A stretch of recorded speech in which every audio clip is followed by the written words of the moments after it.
الحمد لله نحمده ونستعينه ونستغفره ونؤمن به ونتوكل عليه ونعوذ بالله من شرور أنفسنا ومن سيئات أعمالنا من يهده الله فلا مضل له ومن يضلله فلا هادي له نشهد أن لا إله إلا الله وحده لا شريك له ونشهد أن سيدنا وسندنا ومولانا محمدا عبده ورسوله أرسله بالحق بشيرا ونذيرا وداعيا إلى الله بإذنه وسراجا منيرا صلى الله تعالى على خير خلقه محمد وعلى آله وصحبه وبارك وسلم تسليما كثيرا كثيرا أما بعد فأعوذ بالله من الشيطان الرجيم بسم الله الرحمن الرحيم وعد الله الذين آمنوا منكم وعملوا الصالحات ليستخلفنهم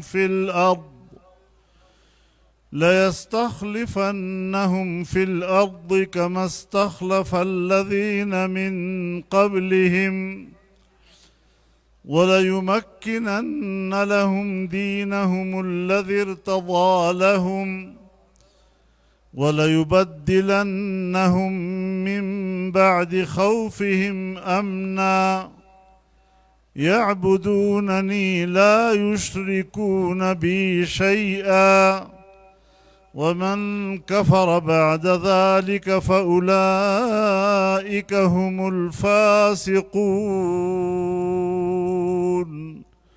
صدق الله العظيم. جناب صدر محترم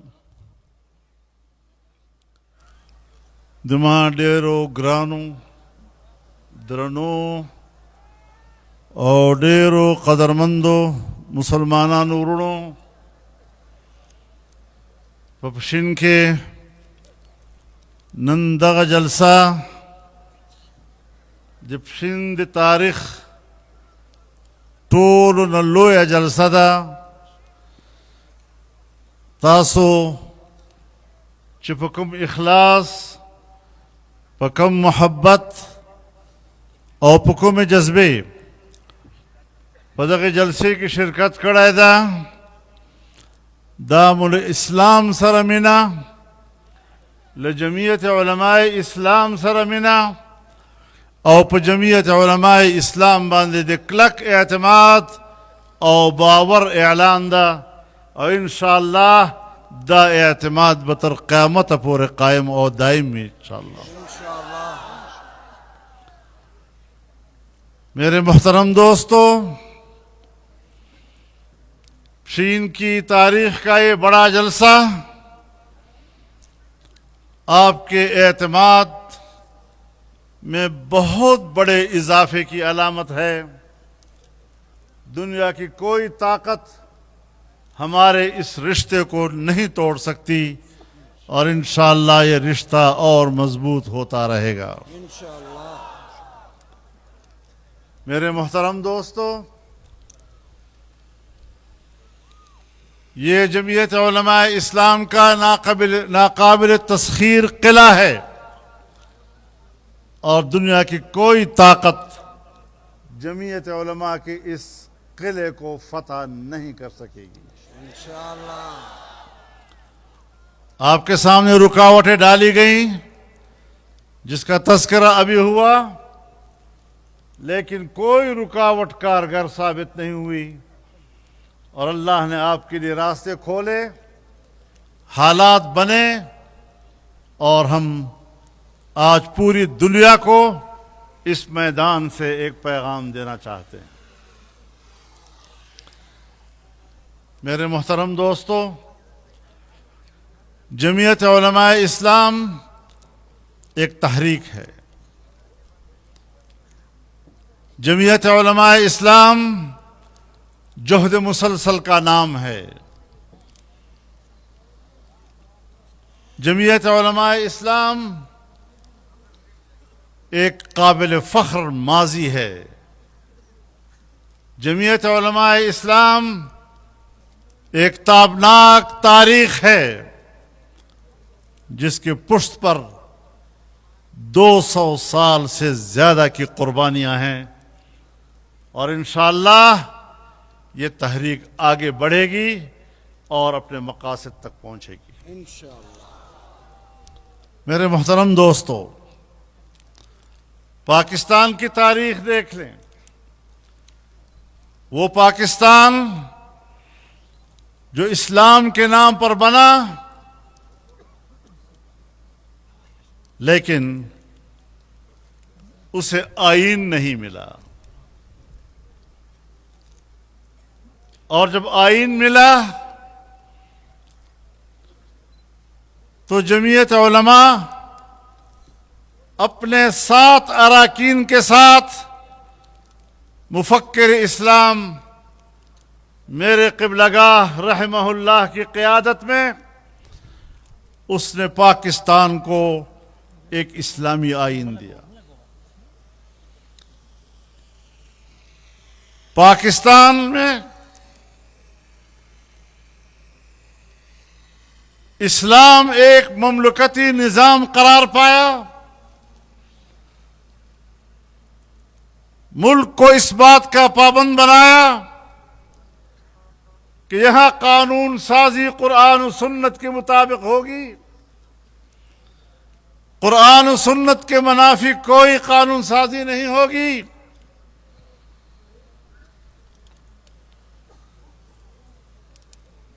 ختم نبوت کا مسئلہ آیا تو آپ کی قیادت نے پارلیمنٹ میں آپ کے عقیدہ ختم نبوت کی نمائندگی کی، ترجمانی کی، اور اللہ نے ہمیں فتح نصیب کیا۔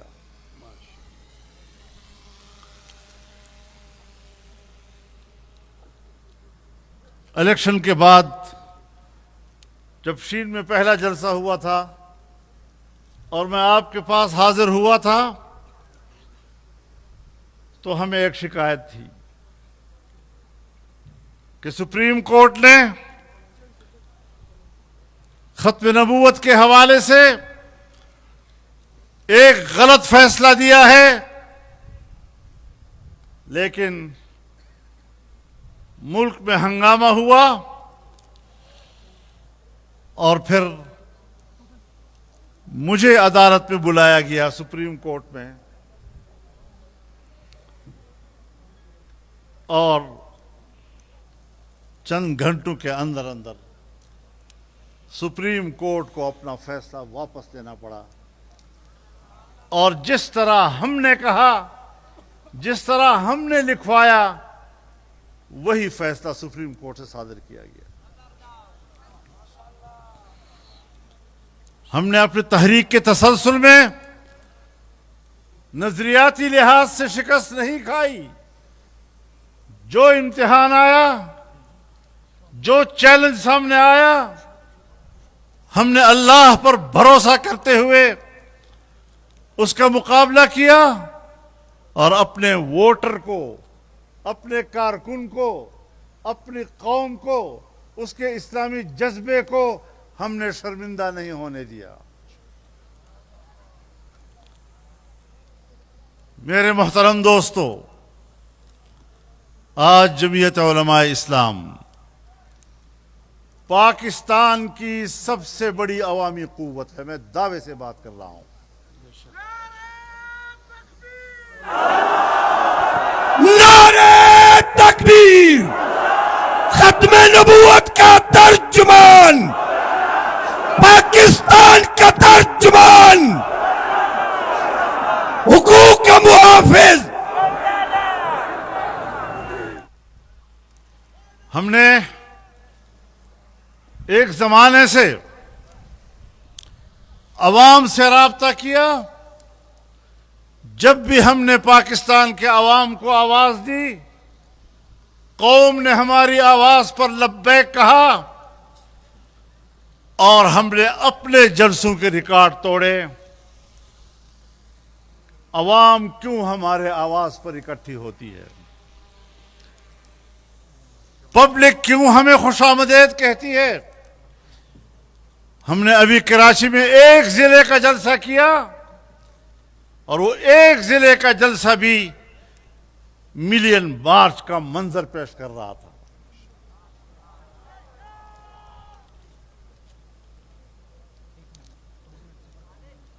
ہم چاروں صوبوں میں عوام کے پاس جا رہے ہیں، باوجود اس کے کہ ہم نشانے پر ہیں.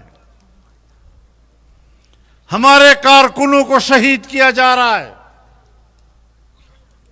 ہمارے علماء کرام کو اور اساتذہ کرام کو گولیوں کا نشانہ بنایا جا رہا ہے. ہماری جماعت دہشت گردوں کی دہشت گردی کے زد میں ہے، لیکن اس کے باوجود میں بتانا چاہتا ہوں کہ یہاں اس ملک میں اگر فرقہ وارانہ فسادات ابھرے، فرقہ واریت کی بنیاد پر نفرتیں پیدا کی گئیں، جمعیت علماء اسلام نے اس فرقہ وارانہ نفرتوں کی سیاست کو شکست دی ہے. ہم نے نفرتیں نہیں پھیلائی، ہم قوموں کے حقوق کی جنگ لڑ رہے ہیں، لیکن محبت کے علم کے ساتھ. ہم نے پشتون بلوچ کی نفرتوں پہ سیاست نہیں کی،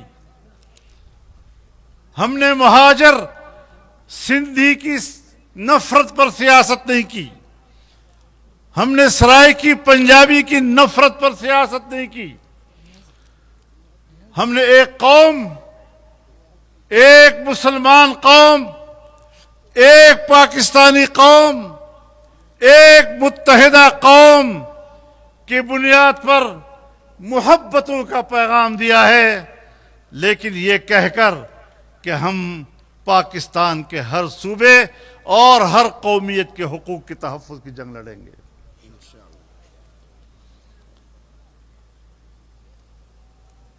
جس طرح ہم نے فرقہ واریت کو، اس کی بنیاد پر نفرتوں کو شکست دی ہے، جس طرح ہم نے قومیتوں کی بنیاد پر نفرتوں کو شکست دی ہے، صوبائیت اور نفرتیں، قومیت اور نفرتیں، لسانیت اور نفرتیں، علاقائیت اور نفرتیں، فرقہ واریت اور نفرتیں، اس سیاست کو اگر ملیامیٹ کیا ہے تو جمعیت علماء اسلام کی اس تحریک نے کیا ہے.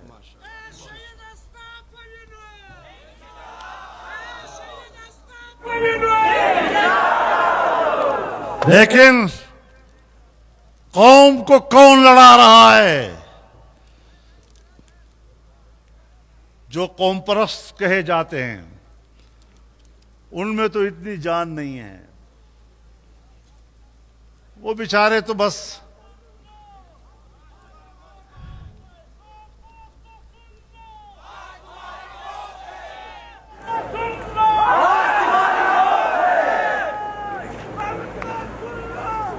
ہم نے الحمدللہ جو سیاست کی ہے، پاکستان کی بقا کی سیاست کی ہے. اگر قوم کو لڑایا ہے، فرقوں کی بنیاد پر لڑایا ہے، اگر قوم کو لڑایا، لسانیت کی بنیاد پر لڑایا، نفرتوں کی بنیاد پر لڑایا، تو جمعیت علماء نے قوم کو متحد کرنے کی جنگ لڑی، اور پاکستان کی بیوروکریسی اور پاکستان کی اسٹیبلشمنٹ نے ہمیشہ قوم کو لڑا کر ان پر حکومت کرنے کی کوشش کی ہے.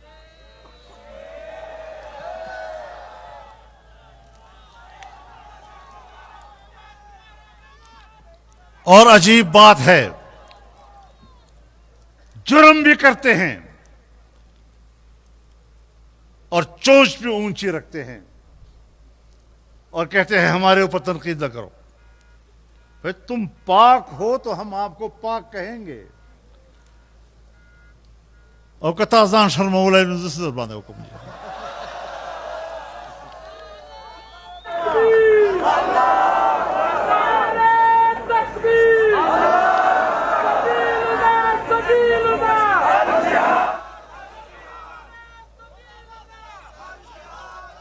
کتا چیر توروالی،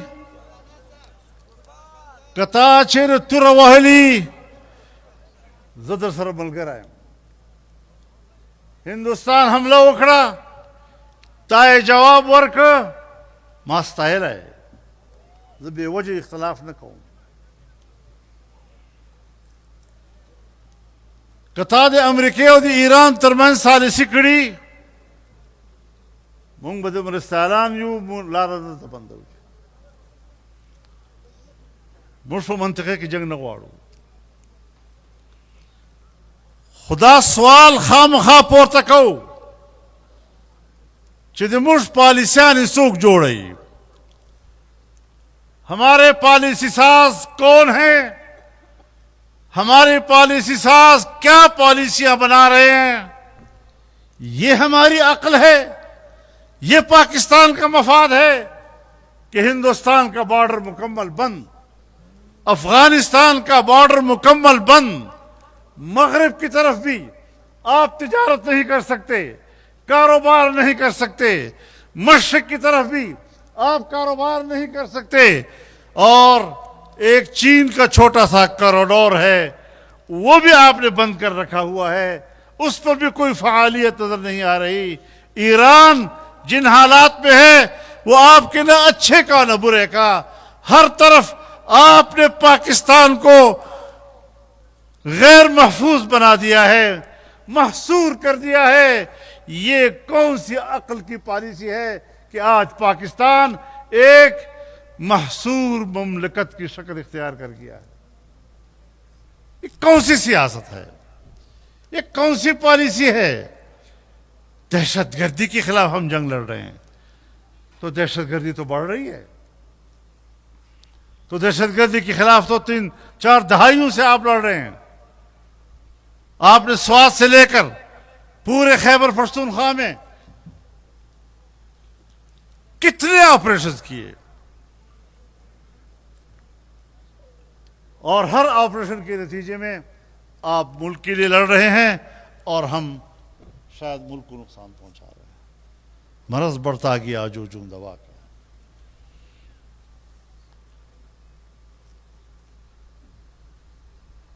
کس کس بات کو روئے ہم آپ کے؟ پڑدک دی سوڑی سوڑی راوڑ چہارا سوڑا دے گنڈم مالا جڑا رہا تھی.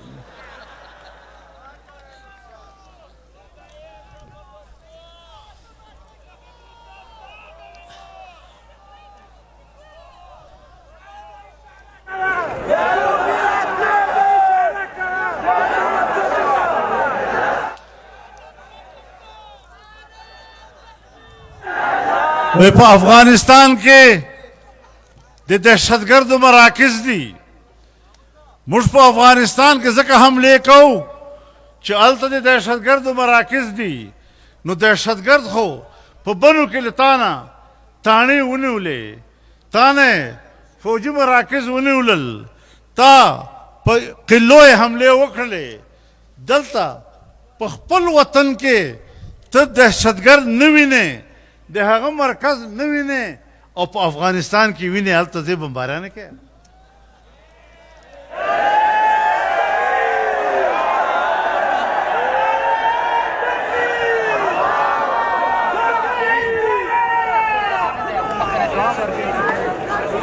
مدبان محترم ورونو منم چې قوم لمش سره ده، قوم جمعیت سره ملګرتیا ته تیار ده. کوم ځای ده هغه جمهوریت چې د عوامو رای قبوله سي، عوام ووټ یو ته ورکوي، له بکسې نه ووټ د بل چا راخیږي.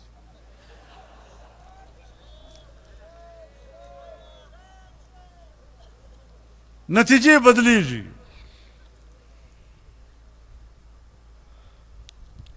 او دا خبره چې زه تاسو ته کوم،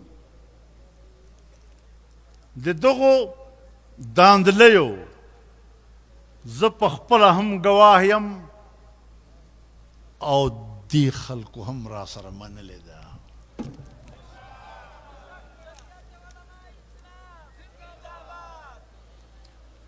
زه داسې خبره نه کوم چې خامخا تور لګوم او په دغه تورو باندې زه سیاست کوم. صفا او شفاف سیاست مو کړی ده. هره حربه دې استعماله کړله د موږ د بدنامولو، الزام تراشیو، تور لګولو، خو په ټولو شرمنده سوي.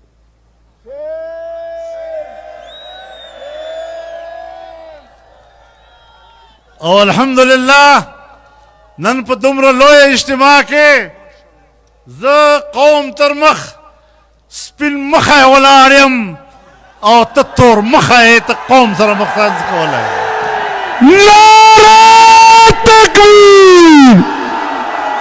قاعدہ اشارہ کوا، قاعدہ اشارہ کوا، قائد تیری سیاست کو، قائد تیری امامت کو. خو د یوې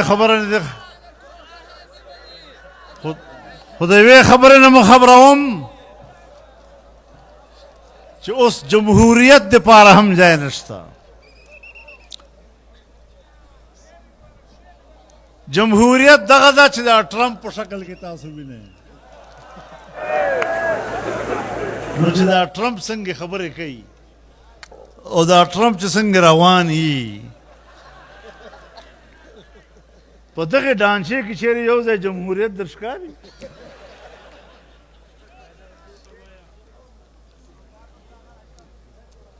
جمہوریت کا یہ حال ہو گیا جس طرح ٹرمپ کا حال ہے.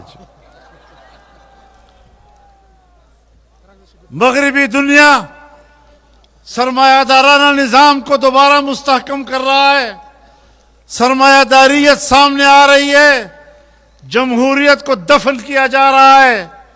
اور یہاں پاکستان اور افغانستان کے علاقوں میں ایسی ایسی تنظیمیں موجود ہیں کہ جن کے باغ ڈور مغرب سے ہل رہے ہیں، وہ بھی جمہوریت کا خاتمہ کر رہے ہیں، یہ بھی جمہوریت کی بنیاد پر فتوے لگا رہے ہیں. یہ مذہب وہاں سے آ رہا ہے.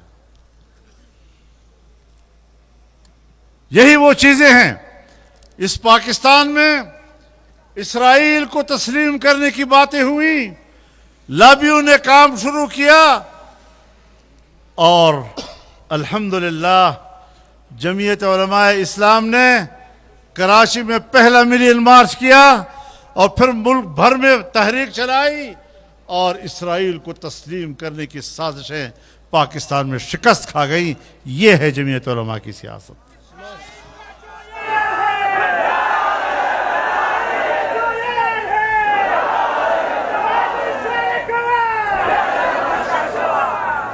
اسی لیے جمعیت علماء واضح طور پر کہتی ہے کہ اسلامی دنیا کو ایک اسلامی بلاک بننا پڑے گا. جمعیت علماء اسلام کا منشور ایک اسلامی بلاک کی بات کرتا ہے. اور جب سعودی عرب اور پاکستان کے درمیان دفاعی معاہدہ ہوا تو ہم نے اسلامی بلاک کی طرف اس کو ایک قدم قرار دے دیا اور پاکستان نے اس کی حمایت کی. لیکن اسرائیل کے ناپاک وجود کو ختم کرنے کے لیے اسلامی دنیا کو ایک ہونا ہوگا. اور میں آج بھی یہ کہنا چاہتا ہوں کہ پاکستان میں یہ صلاحیت موجود ہے. حکمرانوں کے عزم کا مسئلہ ہے, ان کی قوت ارادی کا مسئلہ ہے, وہ کمزور ہیں. حکمران کمزور ہیں, پاکستان کمزور نہیں. اور اگر ان حکمرانوں سے آپ توقع رکھتے ہیں کہ وہ اسلامی دنیا کے اتحاد کی طرف آگے بڑھیں گے اور وہ عالمی استعمار کے خلاف آواز بنیں گے, وہ مغرب کے جبر کے خلاف لڑیں گے, ان سے ہمیں کوئی توقع نہیں ہے. جمعیت علماء کو آگے آنا ہوگا اور انشاءاللہ ہم اس قوم کی نمائندگی کریں گے. آج بھی وقت ہے کہ پاکستان آگے بڑھے, سعودی عرب آگے بڑھے, مصر آگے بڑھے, ترکی آگے بڑھے, ایران آگے بڑھے, انڈونیشیا آگے بڑھے, ملائیشیا آگے بڑھے, اور یہ بڑے ممالک مل کر ایک اسلامی دنیا کا بلاک بنائیں. ہم تو ایشیائی ممالک کے اتحاد کی بھی علم بردار ہیں. حضرت شیخ الہند رحمہ اللہ اور اس کے بعد مولانا عبید اللہ سندھی رحمہ اللہ نے ایشیاٹک فیڈریشن کا تصور پیش کیا تھا. لیکن ہم یہاں علاقائی تنازعات میں اس طرح گھر جاتے ہیں کہ ہم اپنے پڑوسی کے ساتھ پرامن ماحول نہیں بنا سکتے, چاہے کہ اسلامی دنیا کے ساتھ ہم ایک مضبوط معاہدہ کریں گے. اس لیے سوچ کی تبدیلی کی ضرورت ہے. یہاں تو ایک طاقتور ذہن کہتا ہے کہ جو ہم کہتے ہیں وہی پاکستان کی وفاداری ہے. میں معذرت کے ساتھ کہتا ہوں ان سے کہ یہ تاریخ ہماری گزر چکی ہے. یہ انگریز کا ورثہ ہے. بر صغیر میں جو انگریز کا مخالف تھا 1000 مرتبہ وہ ہندوستان کا وفادار ہو, لیکن انگریز کے مخالف کو وہ غدار کہتا تھا. اور جو انگریز کا خوشامدگر اس کے ٹکڑوں پر پلنے والے ان کو جاگیریں عطا کی, وہ بڑے وفادار نکلے. آج پاکستان میں 1012 پاکستان کے وفادار بن جائیں, لیکن اگر اسٹیبلشمنٹ کی رائے سے اختلاف کیا تو آپ کو غدار کہا جاتا ہے. یہ وہی روایات ہیں جو اس زمانے سے ہمارے اس ملک میں چلی آ رہی ہیں. اس فکر کو تبدیل کرنا ہوگا, اس سوچ کو تبدیل کرنا ہوگا, ان ترجیحات کو تبدیل کرنا ہوگا. اور انشاءاللہ اگر ہم نے فرقہ واریت کو شکست دی ہے, اگر ہم نے قادیانی لابی کو شکست دی ہے, اگر ہم نے اسرائیلی لابی کو شکست دی ہے, اگر ہم نے قوموں کے درمیان نفرتیں پھیلانے والی سیاست کو شکست دی ہے, تو انشاءاللہ ہم اس ذہنیت کو بھی شکست دیں گے کہ پاکستان کے وفادار کو کیوں غدار کہا جاتا ہے اگر وہ اسٹیبلشمنٹ سے اختلاف رائے رکھتا ہے. آئیں, ہم پاکستانی ہیں, معاملات ٹھیک کرو. ہم اس قوم کے افراد ہیں, ہمیں مطمئن کرو. یہ کیا الیکشن ہے اور دھاندلی کر کے اپنی اسمبلیاں بنا دی. اگر اس طریقے سے یہاں پر اگر یہ اسمبلیاں بنی ہیں, سندھ کی اسمبلی جس طرح بنی ہے, پنجاب کی اسمبلی جس طرح بنی ہے, یہ سارے کے سارے وہ سوالات ہیں جو ہمارے ملک کی سیاسی نظام کے اوپر ہیں. ہم نے یہ جنگ لڑنی ہے اور انشاءاللہ قوم ایک ہوگی تو جیتیں گے انشاءاللہ اس جنگ کو.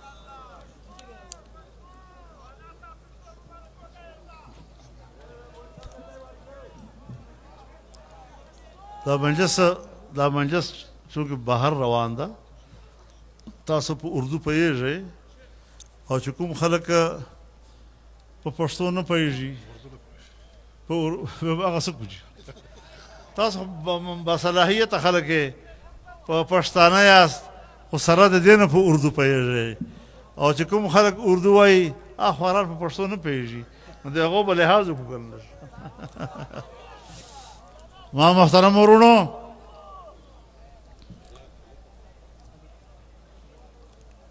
ہم نے ان حالات کی طرف جانا ہے جب ہم پاکستان کو ایک کر سکیں گے. انشاءاللہ آج بھی اگر پاکستان قائم ہے، میں بات تو بڑی کر رہا ہوں، شاید آپ کہیں چھوٹی منہ اور بڑی بات، لیکن میں پوری قوم پر واضح کرنا چاہتا ہوں کہ آج اگر پاکستان متحد ہے، آج اگر پاکستان کے عوام ایک دوسرے سے محبت کرتے ہیں تو جمعیت علماء کے کردار کی وجہ سے. تم نے تو نفرتیں پیدا کی ہے یہاں پر، تم نے تو قوموں کو لڑایا ہے انسانی حق کے نام پر. انسانی حق وہ اللہ جانتا ہے، تم نہیں جانتے. اللہ نے جو ضابطہ اور قانون عطا کیا ہے وہ انسانی حقوق کا محافظ ہے. ہم اگر پاکستان میں بات کرتے ہیں تو ہم بلوچستان میں بلوچ صوبے کے حقوق کی بات کرتے ہیں.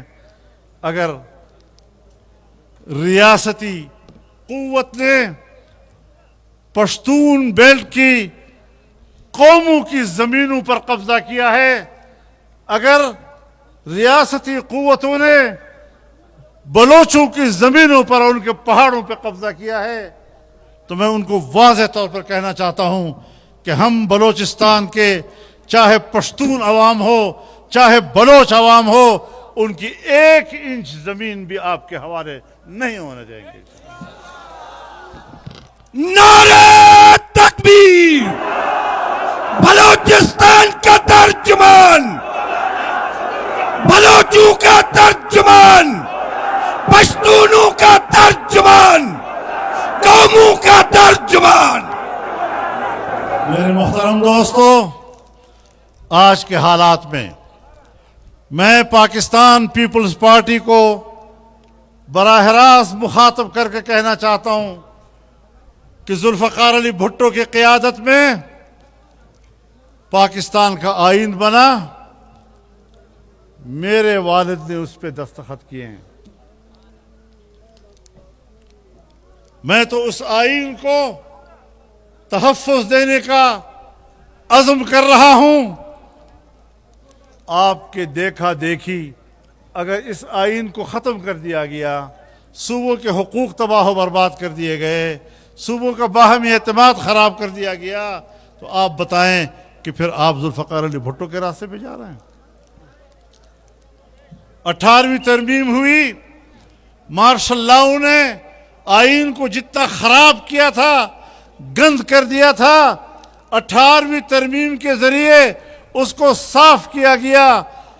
آپ کی حکومت تھی اور ہم مل کر ایک کمیٹی میں بیٹھے، 9 مہینے تک ہم نے پورے آئین کو صاف کیا اور متفقہ طور پر ایوان سے پاس کرایا.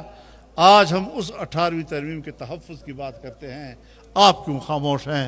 تم کیوں کمزوری دکھا رہے ہو؟ کس بات کی کمزوری دکھا رہے ہو؟ ہم آپ کے ساتھ کھڑے ہیں. ہم صوبوں کے حقوق کی بات کرتے ہیں جو 18ویں ترمیم میں ہم نے طے کیے تھے. ہم اس آئین کی حفاظت کرنا چاہتے ہیں. ہم اس آئین کی حفاظت کرنا چاہتے ہیں جو آئین ذوالفقار علی بھٹو نے بنایا تھا. تو جب ہم چاہتے ہیں کہ وہ محفوظ ہو، آپ کیوں پیچھے ہٹیں گے اور آپ کیوں سودے کریں گے؟ یہاں آپ کو پتہ نہیں ہے، شاید آپ کے صوبے میں بلوچستان میں آپ کو پتہ ہے یہاں پیپلز پارٹی کی حکومت ہے.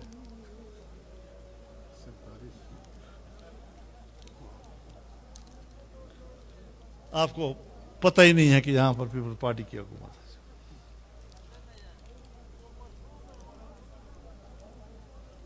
اب یہاں پر ہم ان کو بھی کہنا چاہتے ہیں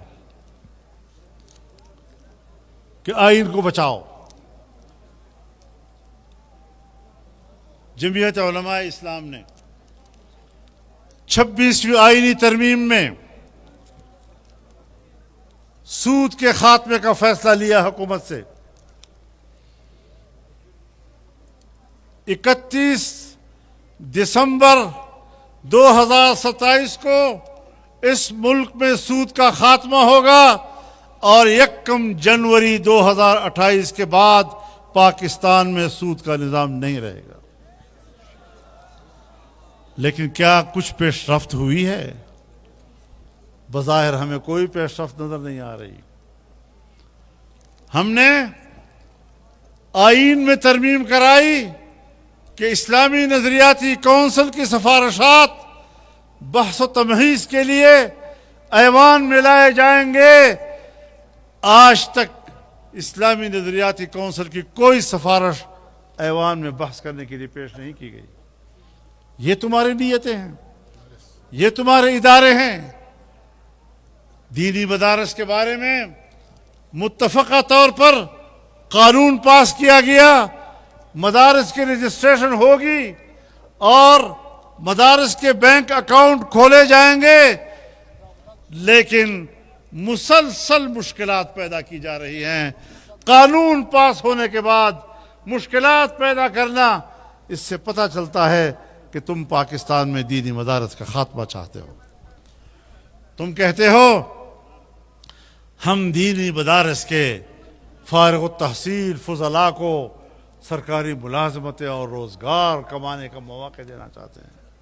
میں پوچھتا ہوں آپ سے کہ دینی مدارس کو چھوڑیے، آپ کے یونیورسٹیوں کے فضلاء، آپ کے کالجز کے فضلاء لاکھوں کی تعداد میں ڈگریاں بغل میں لیے تمہارے دروازے پر کھڑی ہیں. تم ان کو روزگار نہیں دے سکتے اور بات کرتے ہو دینی مدارس کے طلباء کی.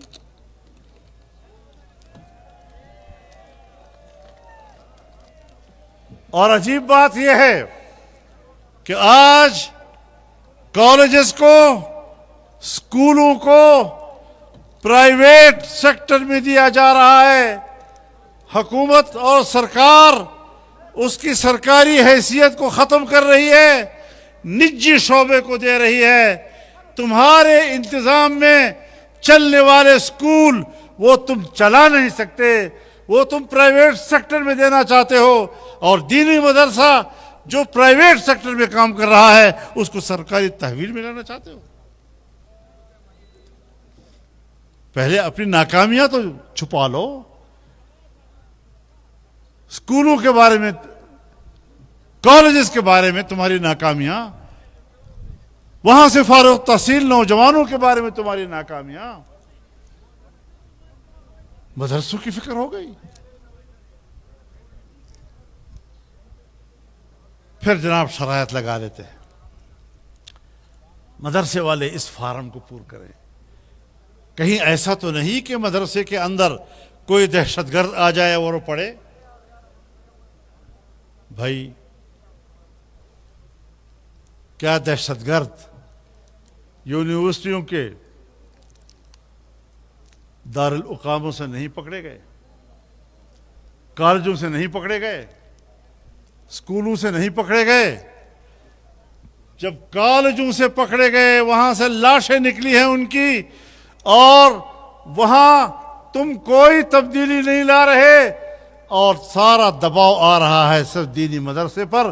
میں آج دعوے سے کہتا ہوں کہ تم دینی مدارس کی خیر خواہی میں یہ اقدامات نہیں کر رہے، تم امریکہ اور مغرب کی پیروی میں یہ اقدامات کر رہے ہو.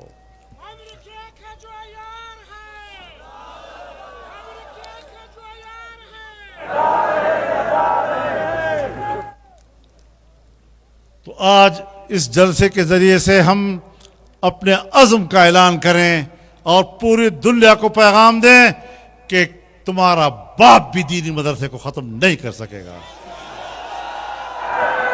نعرہ تکبیر! دینی مدارس کا ترجمان!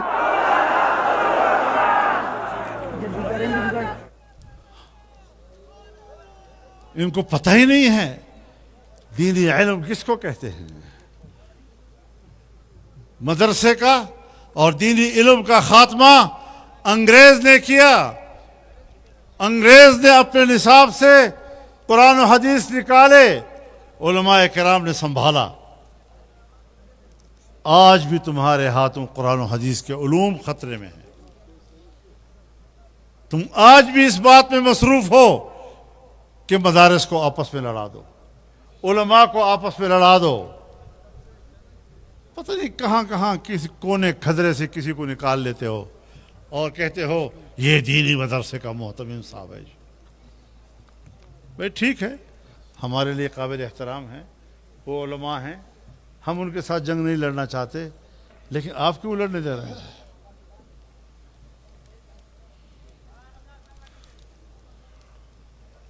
بہت معمولی لوگوں کو اٹھا لیتے ہو,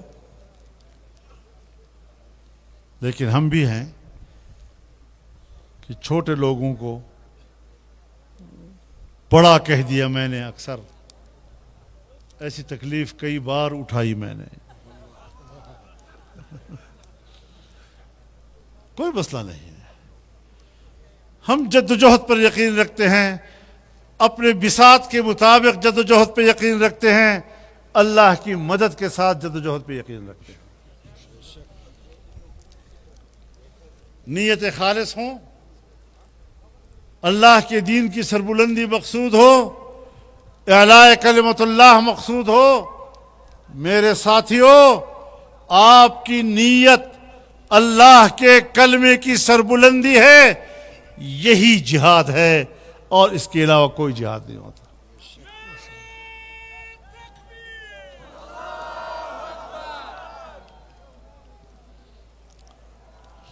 پریشان نہیں ہونا, حوصلے بلند رکھنے ہیں. آج یہاں آپ لوگ اکٹھے ہیں, اتنے بڑے اجتماع اس بات کی دلیل ہے کہ قوم جمعیت علماء اسلام کو سننا چاہتی ہے اور اس کے موقف کی تائید کرنا چاہتی ہے. تم علماء کو قتل کر رہے ہو, علماء کا خون بہا کر آپ سمجھتے ہیں کہ ہم کوئی بڑا مقصد حاصل کر لیں گے. اگر یہ علماء مسلمان نہیں ہیں تو ان کو کافر کہنے والا خود بھی مسلمان نہیں ہے.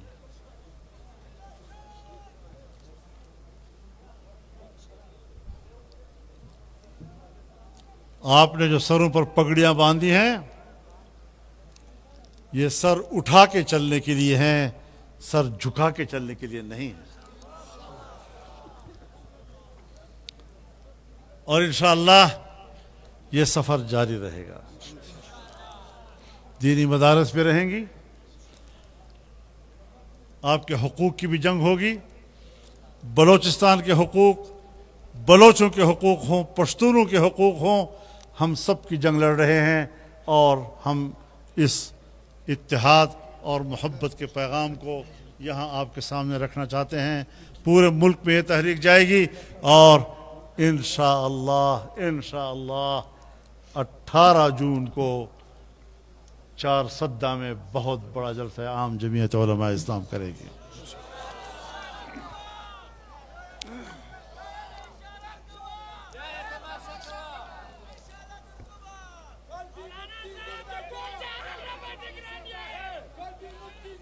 اشارے نہ خبر وتلے دا, اشارے نہ خبر وتلے دا, پتبر میں درتا ہوا اللہ خطا سے بیام نے پہ پوئے گا. اسے طرح کو جائے انشاءاللہ یہ تحریک ہے, یہ جہد مسلسل کا نام ہے, یہ اپنی ماضی کے روشنی میں چلنے والا مستقبل ہے. اور انشاءاللہ اس راستے پر جاتے جاتے اللہ کے سپرد اپنی جان کر دیں گے, اور کامیابیاں انشاءاللہ آپ کی قسمت میں آئیں گی. عزم رہے, نیت صاف رہے, کوئی دنیا کی طاقت آپ کا راستہ نہیں روک سکتی. وآخر دعوانا ان الحمدللہ رب العالمین. انشاءاللہ پا اتلسم د جن پا 4 کے با انشاءاللہ دیکھ تحریک راتلون کے پڑاوی اور پاگے کے با قوم شرکت کی. وآخر دعوانا ان الحمدللہ رب العالمین.